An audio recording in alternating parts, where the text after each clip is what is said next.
Hi, everyone, and welcome back to another episode of Killed Cheese. Doo-doo-doo. Why are you tapping me? Hello. Hello. Happy Thursday. Happy Thursday. Jacob's got a little sugar rush going on right now. No, I was having my chai latte, which is my favorite about thing in the world.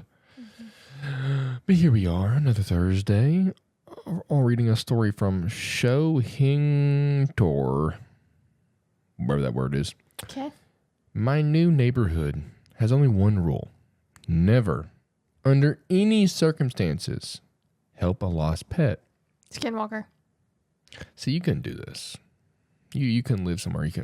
You every time you see a lost dog, oh, Jacob, you want a dog? No, Libby, we already have two. Every time.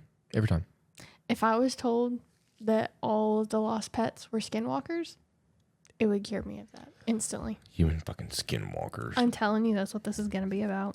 I don't think so. Okay. We'll find out. Let's find out. Okay. Let's begin. The house was a steal. That should have been the first red flag. Not really. Sometimes. A 3-bedroom craftsman with a wraparound porch for less than the cost of my cramped. Excuse you. No, You don't need to read this story. You need to listen like everybody else. Less than the cost of my cramped 2-bedroom apartment. Nope. It was in a quiet, secluded subdivision called Maple Creek, where all the lawns were impossibly green. The neighbors waved with all 5 fingers. Horror What do they wave movie. with 4 fingers? Hello. Hi guys. Hello. This is sounding like a horror movie neighborhood. Maple Creek, where nothing ever happens. The HOA president, a woman named Carol, with a smile as bright and as hard as a porcelain doll's, met me on my first day. I'm sorry.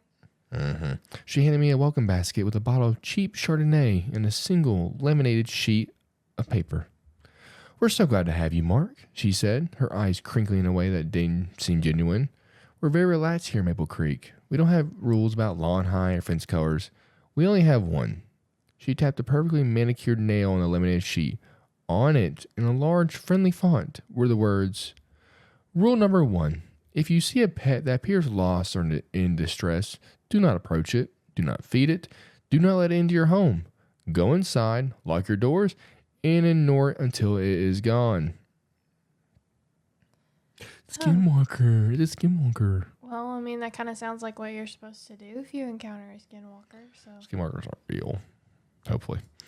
I laughed, thinking it was a joke. What are the raccoons organized crime around here?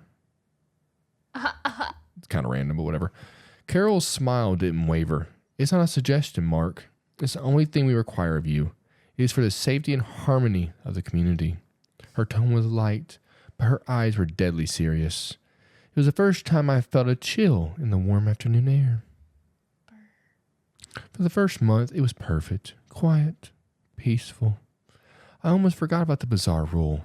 I see people walking their dogs on leashes, cats sunning themselves on porches. They were clearly owned, clearly where they were supposed to be. The rule seemed like a weird quirk from a bygone era. Then came the storm last night. It was a real gully washer, with thunder that shook the windows and rain that came down in sheets. It was around midnight when I heard it, a sound that cut through the noise of the storm, a pathetic, high-pitched whine. are we going to talk about gully washer? What? Sounds like such an Appalachian thing to say. A gully washer? That's a thing, honey. You never heard that? No. Welcome to the South. I peered through my living room window. Huddled under the eave of my porch, shivering and soaked, was a golden retriever. It was beautiful, with big, sad eyes and a leather collar, but no tags. Every time the thunder cracked, it would press itself against my door and cry. Oh, my God. My heart broke. Mine too. The laminated card was sitting on my counter, and Carol's words echoed in my head. Go inside, lock your doors, and ignore it. But how could I? It's just a dog, a scared, lost animal. What was the worst thing that could happen? Fucking everything. I would still let that dog Everything. in. And we'd be dead. I would still let that dog in. I'd be breaking some stupid, arbitrary rule from my power tripping HOA president. Yeah, fuck you, Carol. Fuck you, Carol. So I did it. I opened the door. Well, you're fucking dead. The dog practically fell inside, shaking a puddle onto my hardwood floor. It looked up at me with such gratitude, nudging its wet head in my hand. I got it a towel and a bowl of water and immediately settled down on my rug, letting out a contented sigh. I felt a wave of relief. See? Just a dog. Just a puppy. I fell asleep on the couch watching TV. I was woken up a few hours later by a sound that wasn't a storm. Knock, knock, knock. A slow, deliberate knock on my front door. The rain had stopped.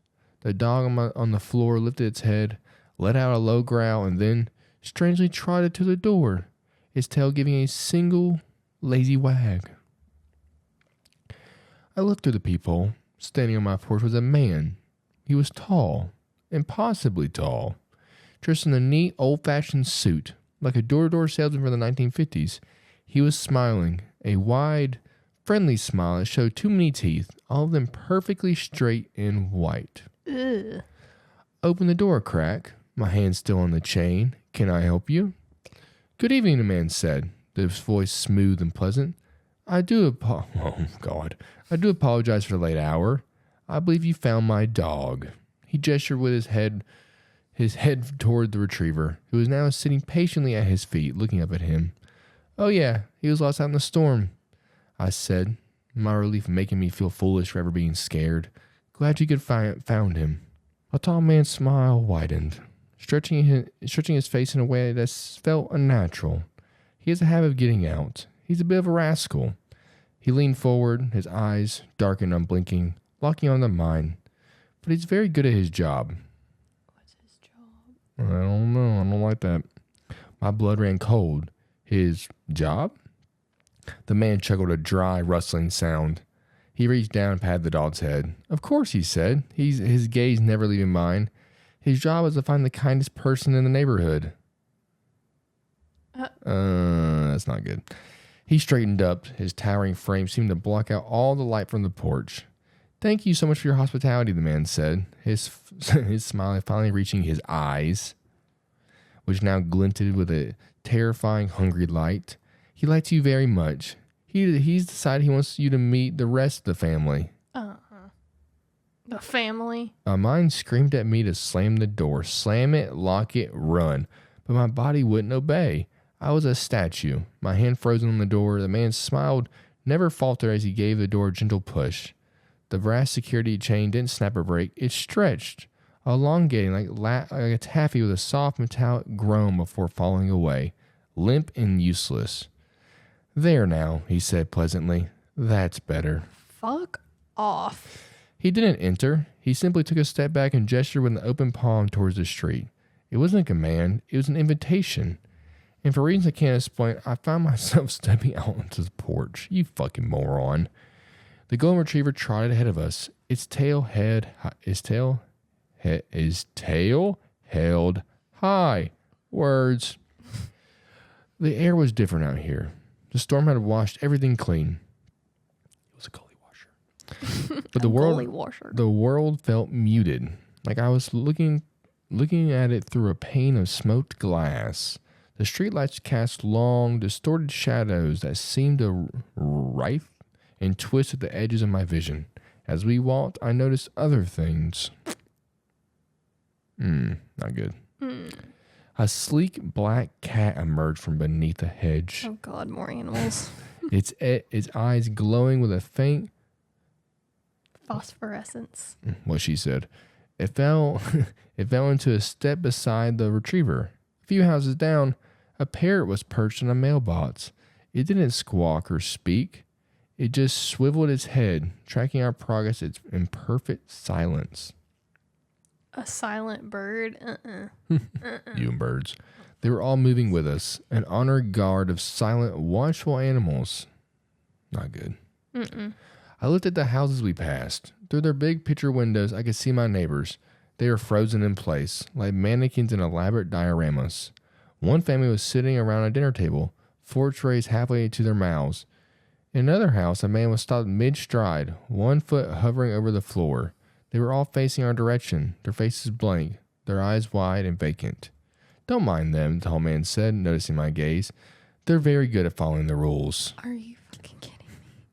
We were heading toward the end of the cul-de-sac to the oldest house on the block, a large colonial that had been dark and seemingly empty since I moved in. As we got closer, I could feel a low vibration through the soles of my shoes. A deep hum that seemed to emanate from the house itself. The golden retriever led the procession up the walkway and sat patiently before the heavy oak door. The other animals formed a silent semicircle behind us, their eyes all fixed on me. The tall man walked to the door. It swung open before he touched it, revealing nothing but a deep, impenetrable darkness inside. A low hum grew louder, resonating in my bones. It sounded like a purr, a gigantic, hungry purr.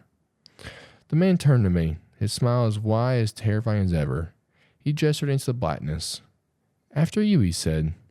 They've been so looking forward to this. Explain. Please, God. What is it? He dead, that's what. Well, who are they?